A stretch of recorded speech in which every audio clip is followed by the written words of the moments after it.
Praise the lord. प्रभूला गौरव, महिमा आणि धन्यवाद. तो राजांचा राजा, प्रभूंचा प्रभू, त्याचं निश्चित, अधिक निश्चित भविष्यवचन त्याने आम्हाला दिलेलं आहे आणि त्याद्वारे आम्ही अंधाराच्या ठिकाणी प्रकाश आम्हाला प्राप्त होतो. गोंधळलेल्या स्थितीमध्ये आम्हाला योग्य स्थिती प्राप्त होते आणि परमेश्वर आमच्या जीवनामध्ये दिवसेंदिवस प्रकाशित करत त्याच्या जवळ येण्यासाठी आमचं सहाय्य करत आहे.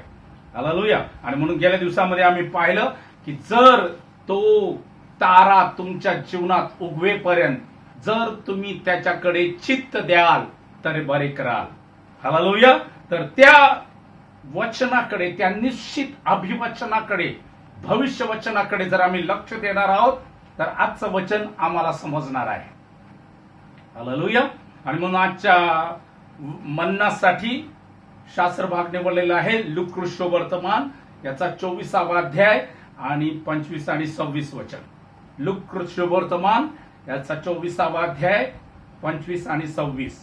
मग तो त्यांना म्हणाला, अहो बुद्धिहीन आणि भविष्यवाद्यांनी सांगितलेल्या सर्व गोष्टीचा विश्वास धरण्यास अंतःकरणाने मंद अशा माणसानो. काय सांगितलंय? मग तो येशू आपल्या शिष्यांना म्हणत आहे, जे त्याचे साक्षीदार होणार आहेत, ज्यांना त्याने 3.5 वर्ष शिकवलं, त्याच्याबरोबर राहिले, चमत्कार पाहिले. आणि येशू आपल्या शिष्यांना हे शब्द वापरत आहे. काय शब्द वापरत आहे? अहो बुद्धिहीन आणि भविष्यवाद्यांनी सांगितलेल्या सर्व गोष्टीचा विश्वास धरण्यास अंतःकरणाने मंद अशा माणसानो. Praise the lord. येशू आपल्या शिष्यांसाठी हे शब्द वापरत आहे. कित्येक दिवस त्याने 3.5 वर्ष त्यांना शिकवलं आणि स्वतःच्या मरणाविषयी, पुनरुत्थानाविषयी, दुःखसहनाविषयी त्याने खडसावून सांगितलं, पेत्राचा निषेध केला होता. आणि हे असं असून देखील ते त्याच्या कबरेकडे पाहायला जात आहेत. 2 शिष्य अमाऊस गावाकडे निघालेले आहेत.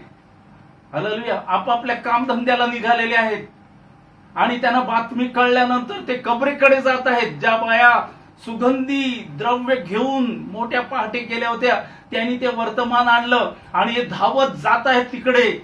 आणि योहान लिहितो की तो पहिला त्या ठिकाणी मध्ये घुसला, नंतर तो दुसरा घुसला.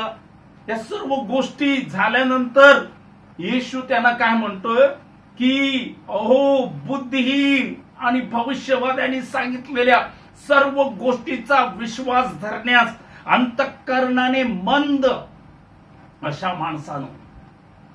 तर बुद्धिहीन आणि अंतःकरणाने विश्वास धरण्यास मंद अशा लोकांना आज हा शास्त्रभाग समजणार नाही. Praise the Lord. परंतु येशूने आपल्या शिष्यांचं मन उघडलं आणि जेव्हा मन उघडलं त्यावेळेला त्यांना समजलं तो येशू आहे. तेव्हा त्यांना शास्त्रभाग समजू लागला. पवित्र अभिषेक, पवित्र आत्म्याचा अभिषेक त्यांच्यावर आला. त्यावेळेला त्या सर्व गोष्टीची आठवण त्यांना झाली. आणि म्हणून जर ज्याला तो पवित्र आत्मा आहे, त्याच्या शरण तो आलेला आहे, त्याचा अभिषेक प्राप्त झाला आहे, त्यांनाच या गोष्टी समजू शकतात. आणि म्हणून आम्हाला देवाचं वचन बुद्धिमान करतं. देवाच्या समक्षतेत आम्हाला ज्ञान प्राप्त होते, मोठी संपत्ती प्राप्त होते. आणि म्हणून आपल्याला पाहायला मिळतं पेत्रावरती दया झाली. पेत्र आणि शिष्य, अनेक शिष्य अशा बुद्धिहीन आणि विश्वास धरण्यास अंतःकरणाने मंद अशा स्थितीत होते आणि प्रभूने त्यांच्यावर दया केली. देवाच्या वचनातून आपल्याला पाहायला मिळतं स्वाराने देखील काही गोष्टी केल्या. दाविदाच्या जीवनामध्ये परमेश्वराने दया केली. आणि म्हणून पुढे लिहिलेलं आहे 26व्या वचनात, ख्रिस्ताने ही दुःखे सोसावी आणि आपल्या गौरवात जावे याचे अगत्य नव्हते काय?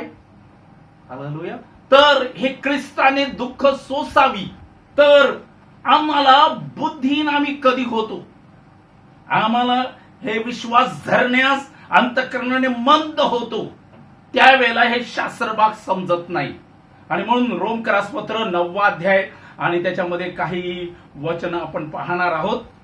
रोमकरासपत्र याचा 9 अध्याय आणि 22 ते 24 यामध्ये आम्ही पाहणार आहोत. परंतु त्याच्या आधी मी सुरुवातीचा काही शास्त्रभाग वाचू इच्छितो. 9व्या अध्यायाच्या 12व्या वचनापासून. म्हणून तिला म्हणजे सारेला सांगितलं होते की वडील धाकट्याची सेवा करील.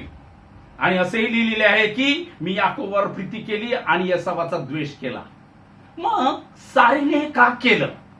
कारण तिला सांगितलं होतं की वडील धाकट्याची सेवा करील. हालेलुया. आणि या ठिकाणी लिहिलेलं आहे की वडील धाकट्याची सेवा करील आणि मी याकोबावर प्रीती केली आणि एसावाचा द्वेष केला. आणि म्हणून सारेने ही गोष्ट केली आणि त्याला प्रथमपणाचा हक्क मिळवून दिला. आणि म्हणून देवाच्या वचनात म्हणतं की देवाचं अन्यायी पण आहे का देवापाशी? 14व्या वचनापासून. तर मग आपण काय म्हणावे? देवापाशी अन्याय पण आहे काय? असे न हो. त्याने कारण तो मोशेला म्हणतो, ज्या कोणावर मी दया करतो त्याच्यावर दया करीन आणि ज्या कोणावर मी करुणा करतो त्याच्यावर करुणा करीन. हालेलुया. परमेश्वर ज्या कोणावर करू इच्छितो, पेत्रावर करुणा केली, आपल्या शिष्यावर करुणा केली, दया केली. हालेलुया. तो इच्छितो त्याला तो करतो. आणि तिथे उदाहरण दिलंय, कुंभाराला आपल्या मातीवर अधिकार नाही का? एक सन्मानासाठी आणि एक खालच्या दर्जासाठी पात्र बनवावं, तसाच आमच्या देवाला अधिकार आहे. म्हणून आम्ही त्याच्या दये आणि कृपेखाली आलेलो आहोत. हे आज मला तुम्हाला दाखवायचं आहे. तर आपण पाहणार आहोत, यावरून तो इच्छितो त्याच्यावर तो दया करतो आणि तो इच्छितो त्याला तो कठीण करतो. आणि म्हणून त्यांनी काय केलेलं आहे? 22व्या वचनापासून मी वाचू इच्छितो. 22व्या वचनापासून. आणि देवाने आपला क्रोध दाखवावा, देवाने आपला क्रोध दाखवावा आणि आपलं सामर्थ्य कळवावे असे इच्छिताना नाशासाठी सिद्ध झालेल्या क्रोधाच्या पात्राचे त्याने फार सहनशीलतेने सहन केलं. पहा, जी नाशासाठी पात्र होती, फारो, त्याचा नाश होणार होता, त्याचं देवाने फार सहन केलं. कोटपर्यंत 10वी पिढा येईपर्यंत त्याला ठेवलं. म्हणून देवाच्या लोकांनो, तुमच्यासाठी जे असे फारो आहे, देवाने त्यांना ठेवलंय. देव त्यांचं सहन करतो. ती नाशासाठी पात्र आहे. परमेश्वर त्यांचं सहन करतो. या ठिकाणी लिहिलेलं आहे, क्रोधाच्या पात्रांचे त्याने फार सहनशीलतेने सहन केलं. आणि म्हणतो, देव तू यांना का ठेवलेलं आहे?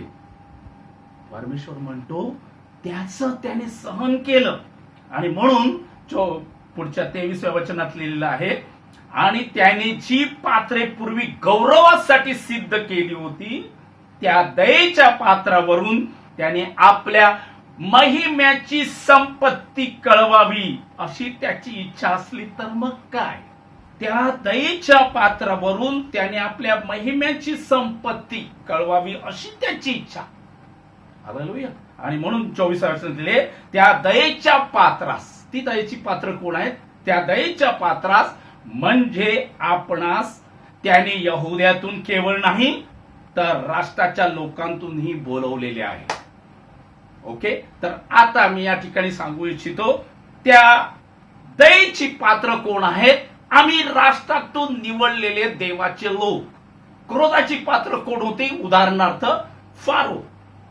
ती क्रोधाची पात्र होती. त्यांचं देवाने सहन केलं फार. कशासाठी? त्याचा महिमा प्रकट करा म्हणून. पण आता त्याच्या दयेच्या पात्रास म्हणजे आपणास त्याने यहुद्यातून केवळ नाही तर राष्ट्राच्या लोकातून बोलवलेलं आहे. आणि या राष्ट्राच्या लोकातून बोलावलेले महिमाची पात्र, त्यांना आपल्या महिम्याची संपत्ती, हा फार महत्वाचा शब्द आहे. महिम्याची संपत्ती. ही महिम्याची संपत्ती काय आहे? ती काय करते? हे आज आम्ही पाहणार आहोत.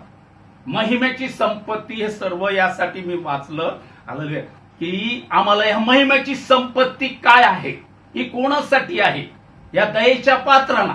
हालेलुया. ही दयेची पात्र कोण आहे? आपणास. देवाचं वचन सांगतं आपणास. यहुद्यानं नाही, यहुद्यातून केवळ नाही तर राष्ट्राच्या लोकांतूनही बोलवलेलं आहे.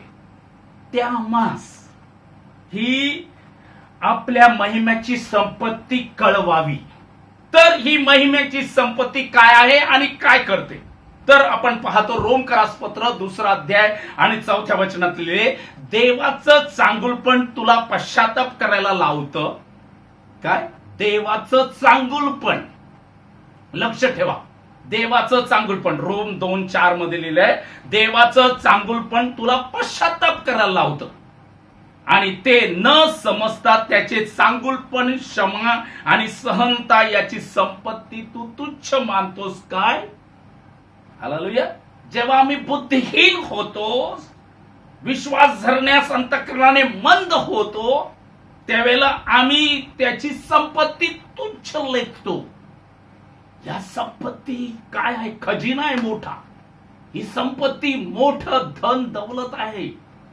आणि ही काय आहे हे आज आम्ही पाहणार आहोत. देवाच्या लोकांना या जगामध्ये जे आहे त्यापेक्षा जो तुम्हामध्ये आहे तो फार मोठा आहे.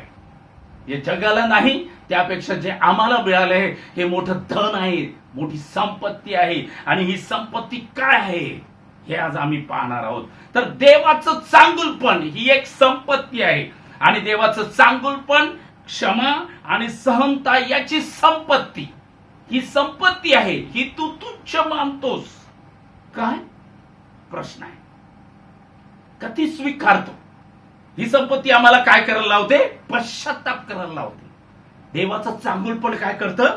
आम्हाला क्षमेकडे नेतं, आमचं सहन करतं. आणि म्हणून आपल्याला देवाच्या वचनात पाहायला मिळतं, काल्वरी क्रूसावर त्या पश्चातापी चोराला येशू आपल्या जीवनामध्ये 3.5 वर्षामध्ये त्या पापी स्त्रीला क्षमा करतो. हालेलुया. तर अनेक आपल्याला पाहायला मिळतं, उधळ्या पुत्रा त्याच्या विषयी उदाहरण दिलेलं आहे. तर देवाचं चांगुलपण आम्हाला क्षमा करतं आणि पश्चाताप करून आमच्यामध्ये क्षमा प्राप्त होते. आणि म्हणून देवाची ही संपत्ती, महिम्याची संपत्ती काय करते आणि काय आहे? हालेलुया. हे मोठं धन आहे, मोठी संपत्ती आहे. हे देवाचं चांगुलपण आहे आणि आम्हाला ते पश्चाताप करायला लावतं. आणि जर आम्ही पश्चाताप केला नाही तर राज्याच्या बाहेर जाणार आहोत. देवाची संपत्ती आम्हाला चांगुलपण समजणार नाही. बरेच लोक म्हणतात, काय देव कुठे आहे? हे असं का चाललंय? देव न्याय पण करतो नाही. त्याचं चांगुलपण त्याने ओळखलं नाही, कारण त्यात तो बुद्धिहीन झालेला आहे. विश्वास धरण्यास तो अंतःकरणाने मंद झालेला आहे. आणि म्हणून हे मंदीपणा आमच्या जीवनातून जाण्यासाठी देवाचं चांगुलपण रोमकरासपत्र 2 अध्याय 4 वचनात लिहिले, आम्हाला पश्चाताप करायला लावते. दुसरं रोमकरासपत्र 11 अध्याय आणि 33 वचनात आपल्याला मिळतं, देवाचं ज्ञान आणि विद्या ही आम्हाला प्राप्त झालेली आहे. आणि देवाचं ज्ञान आणि विद्या ही आमची संपत्ती आहे. ती काय करते? आम्हाला न्याय किती अतर्क्य आहेत, त्याचे मार्ग किती अगम्य आहेत हे दाखवते. देवाचं ज्ञान आणि विद्या, देवाचं ज्ञान आणि बुद्धी शलोमोन राजाने मागितली आणि त्याने आपल्या राष्ट्राला, देवाच्या राष्ट्राला चालवलं. आणि महान मोठी संपत्ती, धनाने, ज्ञानाने तो पूर्ण होता. आणि म्हणून देवाचं ज्ञान आणि विद्या आम्हाला न्याय करायला ज्ञान देतं, आम्हाला मार्गात चालवायला बुद्धी देतं. Praise the Lord. आणि म्हणून ज्ञान आणि विद्या ही त्याची महिम्याची संपत्ती आहे. ही आम्हाला येशूकडे, देवाकडे, देवाच्या वचनात प्राप्त होते. आणि म्हणून त्या महिम्याची संपत्ती आम्हाला त्याने प्रगट केलेली आहे. आणि म्हणून तो आपल्या शिष्यांना म्हणतो, बुद्धिहीन आणि विश्वास धरण्यास, हालेलुया, अंतःकरणाने मंद माणसानो, तुम्हाला काय समजत नाही? हालेलुया. तर देवाच्या लोकांनो, देवाच्या महिम्याची संपत्ती जर तुला समजायचं आहे तर हा मंदीपणा आपल्या जीवनातून, आळसपणा काढून टाक. तिसरी गोष्ट आपण पाहणार आहोत, 2 कोरिंथीपत्र 8 अध्याय आणि 2 वचनात लिहिले, संकटाच्या मोठ्या परीक्षेत तो आम्हाला त्याचं आनंदाचं उदंडपट देतो. पौल म्हणतो आम्हाला ही शिक्षा होत आहे. पौल स्वतः कैदेत होता आणि तो म्हणतो, काय म्हणतो? मी पुन्हा सांगतो आनंद करा, पुन्हा सांगतो आनंद करा. Praise the Lord. तर काय करतं, मोठ्या संकटात आणि परीक्षेत त्याचं आनंदाचं उदंडपण आणि उदारपणाची विपुल संपत्ती आम्हाला प्राप्त होते. हालेलुया. तर महिमेची संपत्ती ही आहे, तो आम्हाला त्याच्यात आनंद देतो. मोठे संकट आलं तरी ते पार करण्यासाठी सहनशीलता देतो. हालेलुया. त्याच्यामध्ये आम्ही आनंद करतो आणि त्याची उदारपणाची संपत्ती विपुल करतो. हालेलुया. त्याच्या अत्यंत दरिद्रीपणात आम्हाला काय प्राप्त होते, संपत्ती प्राप्त होते. तो धनवान असतानाही आम्हासाठी दरिद्री झाला आणि त्याच्या दारिद्र्याने त्याने आम्हाला धनवान केलेले आहे. Praise the Lord. तर देवाचं वचन म्हणतं की अत्यंत दरिद्रीपणामध्ये त्याची विपुल संपत्ती आम्हाला प्राप्त होते. काही नसताना आम्हाला राजासारखं करतो तो. बिंदास, प्रभू माझ्या बाजूचा आहे, परमेश्वर माझा पुरवणार आहे. Praise the lord. ही विपुल संपत्ती आम्हाला प्राप्त होते. तिसरी गोष्ट आम्ही पाहणार आहोत, इफिस्करास पत्र 1 अध्याय आणि 7व्या वचनात, त्याच्या कृपेच्या संपत्तीच्या प्रमाणाने, त्याच्या कृपेची आहे संपत्ती. हालेलुया. त्याच्या कृपेची संपत्ती ही आमच्यासाठी त्याच्या रक्ताद्वारे खंडणी भरून मिळवलेली सुटका, म्हणजे आमच्या अपराधांची क्षमा. Praise the Lord. आमच्या अपराधांची क्षमा त्याच्या रक्ताच्या खंडणीद्वारे, ही मोठी संपत्ती आहे. ही जगातील लोकांना मिळाली नाही क्षमा.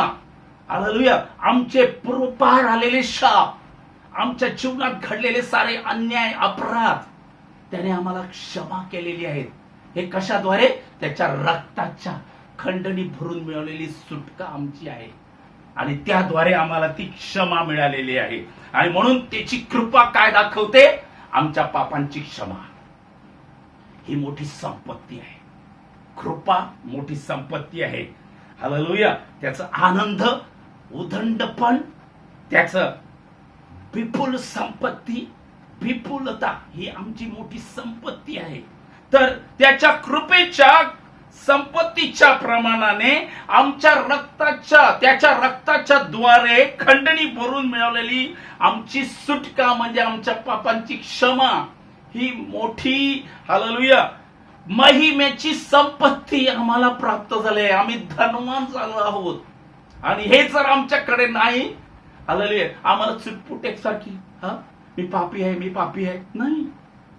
ज्याच्या अपराधाची क्षमा केलेली आहे तो धन्य, आशीर्वादित आहे. हालेलुया. आणि आम्ही प्रार्थना करता नेहमी, प्रभू माझ पाप्यावर दया कर, माझ पाप्यावर, नाही. त्याने आमच्यासाठी एकदाच रक्त सांडलं आणि आमच्या पापांची क्षमा आम्हाला प्राप्त झाली आहे. आता आम्ही अपराधी, पापी नाही. तर त्याच्या कृपेच्या संपत्तीच्या प्रमाणे, कृपेची संपत्ती काय आहे, आमच्या पापांची क्षमा, ही महिमेची संपत्ती आम्हाला दयेच्या पात्रांना त्यांनी प्रगट केलेली आहे. इफिस्करास पत्र 2 अध्याय आणि 7वं वचन. इफिस्करास पत्र 2 अध्याय आणि 7वं वचन. ख्रिस्त येशूच्या द्वारे त्याची आम्हावरची दया, ख्रिस्त येशूच्या द्वारे त्याची आम्हावरची दया, ही काय दाखवते, आम्हाला येणाऱ्या युगात कृपेची अपार संपत्ती दाखवणार आहे. प्रभू ख्रिस्त येशू मध्ये त्याने जी आम्हावर दया केलेली आहे, त्याद्वारे येणाऱ्या युगात आम्ही मोठी संपत्ती प्राप्त करणार आहोत. महिमेची संपत्ती आम्हाला मिळणार आहे. आणि म्हणून आता आम्ही काय आहोत हे आम्हाला अजून प्रगट झालं नाही, पण आता आम्हाला त्याने आमच्या पापांची क्षमा केलेली आहे. पण जेव्हा तो प्रगट होईल तेव्हा आम्ही त्याच्यासारखी होऊ. त्या गौरवामध्ये आम्ही जाणार आहोत, त्या गौरवी शरीरामध्ये जाणार आहोत. ही काय केलेली आहे, कृपेची अपार संपत्ती आम्हाला तो दाखवणार आहे. कारण आमचा येशू मेला आणि 3ऱ्या दिवशी जिवंत झाला, आणि ते जे त्याच्यावर विश्वास ठेवतात त्यांना ही गौरवाची, महामहिम्याची संपत्ती तो प्रगट करणार आहे. आणि म्हणून ख्रिस्त येशू मध्ये, हालेलुया, त्याने आम्हावरची दया केलेली आहे, त्याद्वारे आम्हाला हे प्राप्त झाले. तर आमच्या या दयाच्या पात्रास त्याने आम्हाला कृपेद्वारे, त्याच्या दयेद्वारे हे प्रगट केलेले आहे. फिलिप्पियरास पत्र 4 अध्याय आणि 19 वचनात, फिलिप्पियरास पत्र 4 अध्याय आणि 19 वचनात, माझा देव आपल्या गौरवाच्या संपत्तीच्या प्रमाणाने तुमची सर्व गरज ख्रिस्त येशूत पुरवी. काय करणार आहे? तुमची सर्व गरज. हालेलुया. गौरवाच्या संपत्तीचं प्रमाण काय आहे? हालेलुया. गौरवाच्या संपत्तीचं प्रमाण काय आहे? आमची सर्व गरज पुरवणार आहे. हालेलुया. मी जे काही त्याच्याकडे मागितलंय तो तुम्हाला देणार आहे. हालेलुया. गौरवाची संपत्ती काय आहे? त्याचं प्रमाण काय आहे? माझी सर्व गरज पुरवली जाणार आहे. पूर्वी, प्रेज द लॉर्ड, आज नाही मिळालं, उद्या माझ्यासाठी तो देणार आहे. जी गरज आहे त्यावेळेला तो आम्हाला देणार आहे. इस्रायल लोकांना त्या दिवसाची गरज त्याच दिवशी मिळत होती. दुसऱ्या दिवसाचा मान्ना पहिल्या दिवशी मिळत नव्हता. फक्त शब्बाताच्या दिवशीच्या अगोदर 2 दिवसाचं त्यांना मिळायचं. आणि ज्याने जास्त ठेवलं ते कुजून त्याच्यात किडे पडले. तर परमेश्वर आमची गरज पुरवणार आहे. परमेश्वर असं नाही करणार 10 वर्षाचं मला नाही. माझी गरज, मी जे काही मला देईल ते मला उपभोग घेण्यासाठी. हालेलुया. आणि परमेश्वर त्याच्यावर आशीर्वाद पाठवणार आहे. आणि म्हणून माझा देव आपल्या गौरवाच्या संपत्तीच्या प्रमाणाने, गौरवाच्या संपत्तीचं प्रमाण हे आहे की माझी सर्व गरज तो पुरवणार आहे. आणि म्हणून कलसीकरास पत्र 1 अध्याय आणि 27 वचनात, कलसीकरास पत्र 1 अध्याय आणि 27 वचनात, राष्ट्राच्या लोकांमध्ये या गुजाच्या गौरवाची संपत्ती, राष्ट्राच्या लोकांमध्ये, आम्ही राष्ट्राचे लोक आहोत, या लोकांमध्ये त्याच्या गुजाच्या गौरवाची संपत्ती काय आहे हे त्यांना कळवणे देवाला बरं वाटलं. आमच्या देवाला देखील बरं वाटतं. आम्हाला काही प्रकटीकरण प्राप्त होतं. आमच्यासाठी गुजाचं गुज, गौरवी गुज प्राप्त होतं, गुजाची संपत्ती प्राप्त होतं. हे देखील आमच्या बापाला, देवाला बरं वाटतं. आणि ती संपत्ती म्हणजे तुम्हामध्ये ख्रिस्त गौरवाची आशा ही आहे. काय ही संपत्ती? आतापर्यंत आम्ही पाहिलं गौरवाची संपत्ती, महामहिम्याच्या गौरवाची संपत्ती. हालेलुया. आणि ती गौरवाची संपत्ती, आपल्या महिम्याची संपत्ती ख्रिस्त. तुम्हामध्ये ख्रिस्त गौरवाची आशा. हालेलुया. संपत्ती काय आहे? ख्रिस्त. ज्याला ख्रिस्त सापडलाय त्याला खजिना सापडलाय. ज्याला ख्रिस्त सापडलाय त्याला संपत्ती सापडली आहे. त्याला सर्व काही प्राप्त झालंय. आणि म्हणून देवाचं वचन म्हणतं की म्हणजे तुम्हामध्ये ख्रिस्त गौरवाची आशा ही आहे. Praise the lord. महिम्याची, गुजाची, गौरवाची संपत्ती. गुज काय आहे? ख्रिस्त. आणि ती संपत्ती काय आहे? ख्रिस्त आहे. आणि म्हणून हे श्रम आम्हाला यासाठी आहेत. आम्ही कशासाठी हे श्रम करतो? की तुम्हाला ही गौरवाची संपत्ती प्राप्त व्हावी, ख्रिस्त प्राप्त व्हावा. ज्यांना ख्रिस्त मिळालं आहे त्यांना गौरवाची संपत्ती प्राप्त झालेली आहे. आणि म्हणून कलसीकरास पत्र 2 अध्याय आणि 2 वचनात लिहिले, त्यांच्या हृदयाचे सांत्वन व्हावे यासाठी आम्हाला श्रम आहे. आम्ही श्रम कशासाठी करतो हे आम्ही कशासाठी सांगतो? की तुमचं सांत्वन व्हावं, तुम्हाला उल्हासित पण प्राप्त व्हावं, तुम्हाला हे बुद्धिहीन जाऊन बुद्धी प्राप्त व्हावी, अंतःकरणात तुम्ही विश्वास ठेवावा. त्याच्यासाठी आम्ही हे श्रम करतो आणि सांगतो.